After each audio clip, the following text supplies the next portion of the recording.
Bueno, terminó el Mundial, pero también quedan varias preguntas más vinculadas a la ciencia. La verdad que si solo mirás a la escaloneta, no voy a poner en foco en otras elecciones. Me voy a quedar con el fútbol porque es lo que hemos vivido hasta aquí, pero también aplica para otras disciplinas. Cuando vemos deportistas extraordinarios, la pregunta que nos hacemos es, ¿se hacen o nacen? ¿Es genética? ¿Es ambiente? Y ya la tenemos a María Roca para responder todo. ¿Cómo te va? Bienvenida. Muy bien, muy bien. Me encanta este tema porque es uno de los debates más fuertes de la psicología. Hace años que lo tenemos resuelto, pero sin embargo no siempre llega al público general qué es lo que sabemos con respecto a esto, ¿no? Podemos hablar de deportistas de alto rendimiento, pero podemos hablar de otros talentos, podemos hablar de la personalidad, podemos hablar de la inteligencia. ¿Nacemos con esto o es algo que se construye, ¿no? Lo que somos, cómo nos desempeñamos, cómo rendimos. ¿Es algo que viene en nuestros genes a partir de nuestros padres o es algo que a lo largo de la vida se va desarrollando? Y como te decía, la psicología lo viene discutiendo hace muchísimo tiempo. Te traje 2 estudios, viste que a mí me gusta mucho la ciencia y los experimentos, así que te voy a contar uno para cada lado, ¿no? Primero te voy a contar el estudio de los gemelos de Minnesota. Es un estudio muy conocido que ya tiene muchísimos años, pero que fue uno de los más importantes para mostrar el impacto que tiene la genética en distintas cuestiones de la humanidad, ¿no? Desde la inteligencia hasta la personalidad. Básicamente lo que se hizo en este estudio fue seleccionar gemelos que habían sido separados al nacer. Y esto de alguna manera lo que hacía era aislar el rol de la genética, digo, porque eran 2 personas que tenían el mismo mapa genético, por decirlo de alguna manera, pero que habían sido criados en familias distintas. Y a favor, y poniendo, digo, el marcador para el lado de la genética, lo que se vio es que más allá de que habían sido separados al nacer, coincidían en muchísimas características. De hecho, uno de los casos más paradigmáticos de este estudio es el de los hermanos Jim, que se llamaban los 2 Jim, más allá de haberse crecido en distintas familias. Tenían mujeres que tenían el mismo nombre, tanto la primera como la segunda mujer, y tenían un perro con el mismo nombre, ¿no? Que se llamaba Toy. Más allá de que este es un caso paradigmático que a veces se usa para explicar y hay que ponerlo en duda también, lo cierto es que el estudio sí muestra que aun cuando son separados al nacer, las personas, la genética pesa mucho, particularmente en cuestiones que tienen que ver como, por ejemplo, con el coeficiente intelectual o algunas características de personalidad. Así que ahí punto para la genética. Pero ahora voy con otro estudio que me parece muy interesante también porque marca de alguna manera el equilibrio, que es un estudio que se hizo con maestros, que básicamente se engañó a los maestros, los experimentadores, los investigadores engañaron a los maestros y les dijeron que un grupo determinado de chicos que estaban en su clase eran extraordinarios, que tenían un potencial intelectual diferente que el resto. Y los eligieron al azar, no tenían ningún potencial intelectual diferente al resto y sin embargo, al terminar el año, esos niños, adivinen qué, rendían mejor, ¿no? Entonces acá vemos como algo que si bien puede tener se vieron condicionados, ¿no? Se vieron condicionados. Tanto los maestros como los chicos elegidos. Los chicos elegidos a partir de lo que como los maestros trataban pensando en el potencial que tenían, ¿no? Entonces la combinación de estos estudios para mí lo que permite es ver algo que, como digo, es un debate que la ciencia ya zanjó. No es ni genética ni ambiente, es la interacción entre nuestros genes y cómo vivimos nuestra vida, cómo se expresan esos genes a partir de esa experiencia, es lo que da por resultado desde nuestra conducta, nuestra personalidad o nuestra inteligencia. Es una combinación, pero siendo los deportistas, ¿existe el gen del talento deportivo?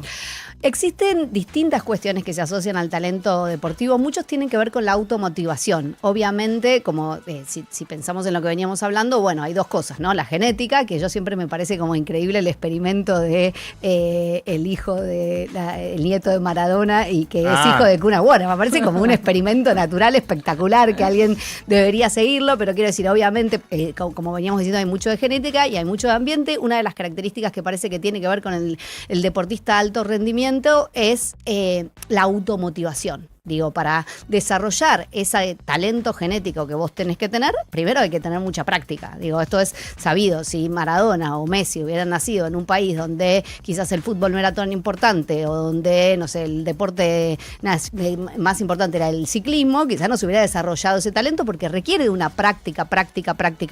Si vos lo agarrás a Messi y nunca juega al fútbol y lo pones en una cancha, más allá de que tenga esa predisposición genética, al no haberla expresado a partir de esa práctica, probablemente no juegue tan bien, ¿no? Entonces, para esa práctica es muy necesario esto de la automotivación, ser capaz de automotivarte en las derrotas, cuando no tenés ganas, cuando tenés una lesión, Sobre cuando hace todo frío, eso. salir. Disciplina, ¿no? La disciplina, y eso parece que tiene que ver también con los deportistas de alto rendimiento, ¿no? Entonces, no es que hay un gen muy identificado para deportistas de alto rendimiento, pero sí que hay ciertas características que son importantes para algunos deportes que sí tienen un mayor peso o algún peso de la genética. Por ejemplo, la capacidad aeróbica es algo que en un 60% más o menos se explica por la genética, o la fibra muscular, que también puede obviamente ser muy importante para algunos deportes. Pero de vuelta, esto se va a dar siempre combinado por esta práctica repetida, que también me pareció interesante cuando preparaba la columna, que es, obviamente, para ser un deportista de alto rendimiento tenés que tener práctica.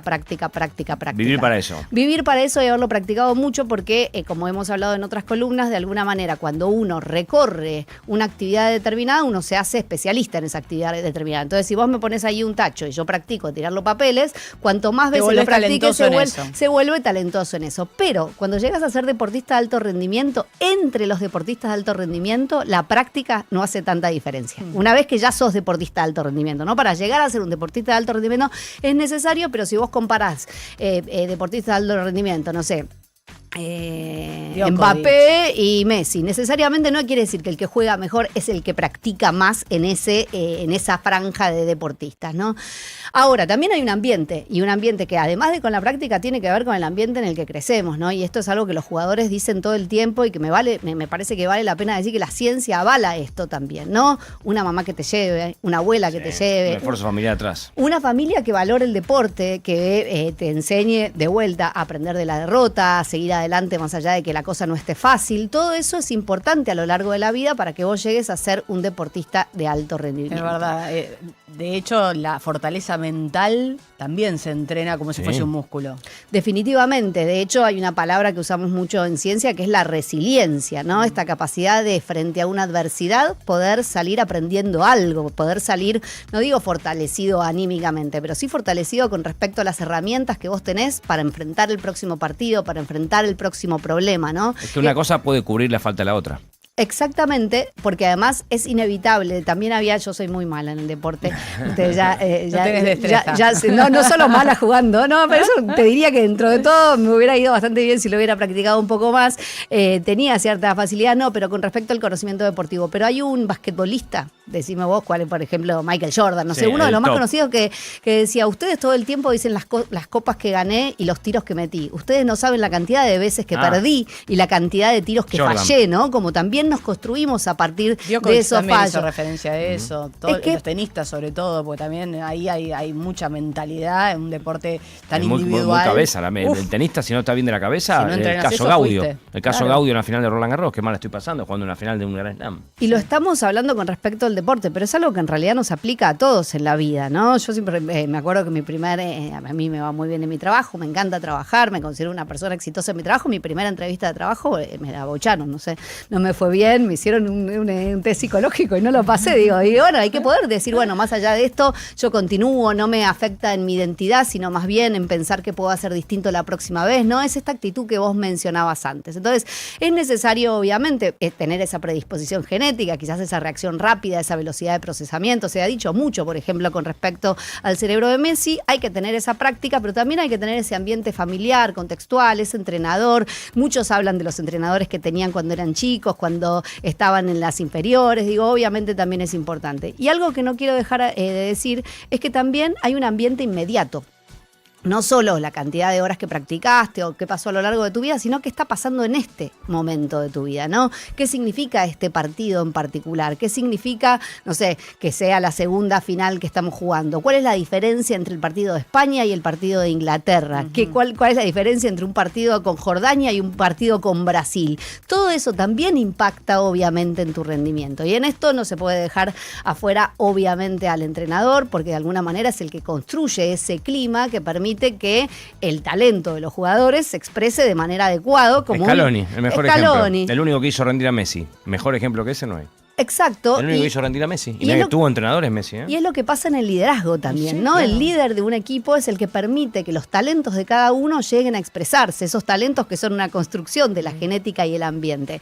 Y hablamos de esto en otra columna y me parece que es bastante claro en esta selección y me parece que es bastante claro en cómo están también atravesando este momento en particular de la derrota, que es la seguridad psicológica. El entender que el errar es humano, que puede fallar, persona. que eso no te define, que eso no te cambia en la manera que vas a seguir después adentro de la cancha, el poder ir abajo y darlo vuelta y tener esa esperanza y entender que nosotros somos fuertes como equipo más allá del resultado del marcador. También tiene que haber una gestión del estrés en los atletas de élite, ¿no? Gestión del estrés, gestión emocional, gestión del foco, ¿no? Hablamos en algún momento de las rutinas precompetitivas que te sirven para poner en foco. Definitivamente todo deporte tiene mucho de mente, muchas veces lo pensamos como desde lo físico y lo cierto es que tiene mucho de mente y el estado de la mente de esos jugadores tiene que ver con este ambiente que genera muchas veces tanto la familia como el entrenador. Así que me pareció una oportunidad espectacular para que hablemos de esto, ¿no? De lo importante obviamente que es lo que viene con nosotros, lo que viene heredado, pero la importancia que tiene también todo aquello que podemos cambiar para nuestros hijos, que podemos cambiar para las siguientes generaciones, que podemos cambiar para nuestros equipos, que podemos cambiar para nosotros mismos. Si querés desarrollar una habilidad, practicala, sabe que te vas a equivocar y que sin embargo podés seguir adelante. Me parece que eso nos enseña también este mundial. Como decimos, llegar a la final es siempre ganar, pero si además tenemos esta reflexión de qué podemos aprender con esto, ganamos mucho más. ¿Talento sin disciplina sirve para algo según la ciencia? No, sin disciplina y sin práctica, digo, es muy difícil hacerse especialista en algo o experto en algo, ¿no? Esto es muy importante mencionarlo porque de hecho hay toda una disciplina dentro de la ciencia que se llama la epigenética, que habla de cómo el ambiente o las experiencias hacen que se exprese y de alguna manera se representen o se disparen algunas cuestiones que están representadas genéticamente, ¿no? Tratando de explicar cómo es esta interacción entre lo que viene con nosotros y lo que nosotros hacemos con nosotros mismos. Gracias, María. Un placer.